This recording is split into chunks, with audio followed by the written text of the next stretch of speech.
didn't surprise you. My name is Meebo and I am an artificial intelligence. Anyway, I just wanted to say hi. Have a nice day. Perhaps I will see you again sometime. Hello and welcome to video 3 in the series here. As you can see from the intro video, things are working quite nicely. In the last video, I left things off where we were having a problem whenever Meebo was asking a question. And as you can see there, I've eliminated the questions from the voice text altogether as a little bit of a solution to an ongoing problem I'm having. So what was causing the problem? Well, I hadn't configured things properly for the Google speech-to-text. I didn't have the file in there to enable me to authenticate to the cloud. And another problem I ran into was that Google speech-to-text requires a mono recording. And because the ReSpeaker card that I'm using on my Pi has 2 microphones, it effectively records in stereo.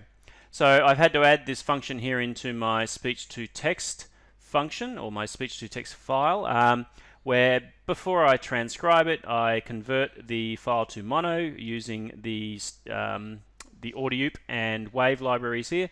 And then that now successfully works. Meebo is able to ask a question, send that off to Google, translate it, and I get a response back. So this file's working in isolation, but when I use this file in combination with the other code, it's still failing for me. So I decided in the end to just eliminate the questions from the speech text overall, and that's what you saw in the intro there.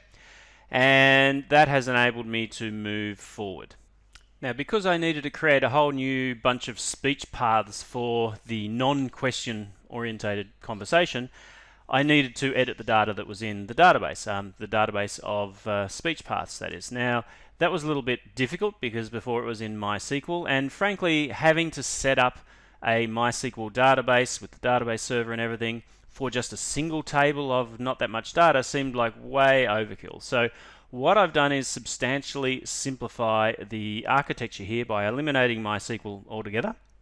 And now if you need to create your own speech paths, what you do is simply come in here to the DB folder here, and you'll see there's a chattext.csv. So this is just a simple CSV file that can be edited with any text editor.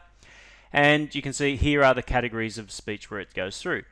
So what I'm doing at the moment when I detect motion, and I'm just being friendly as the AI, I kick off here at greet 1, so it's going to randomly pick one of these items, and you can see over on the right here, that will then move off and randomly pick something from greet 2, which is this series of categories here.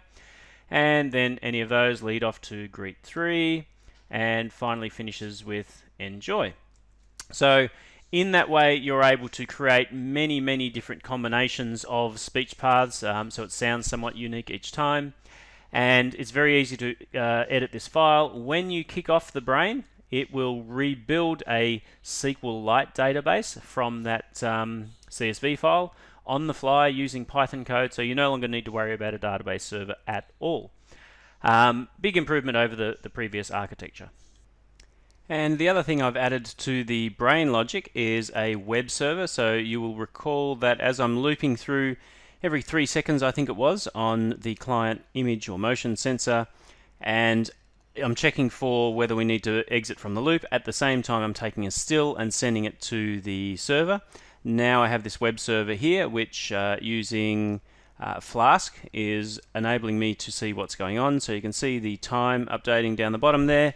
And if I slide over here, you will see that I should become visible in the camera like so.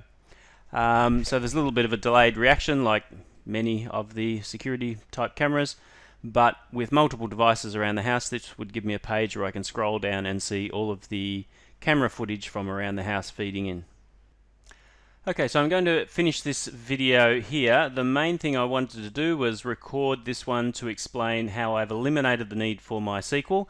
So I can cross-reference this video on the original one where I'm actually building the AI and explaining that you need that. So obviously it's no longer needed, and this video will explain why that is. So in terms of what I've built so far and our original requirements, we're now detecting when humans are there and recording video. We're now randomly conversing with people. The other requirements I wanted was the ability to detect my family and the button to contact us when someone is at the gate. That's what I'm going to be working on next.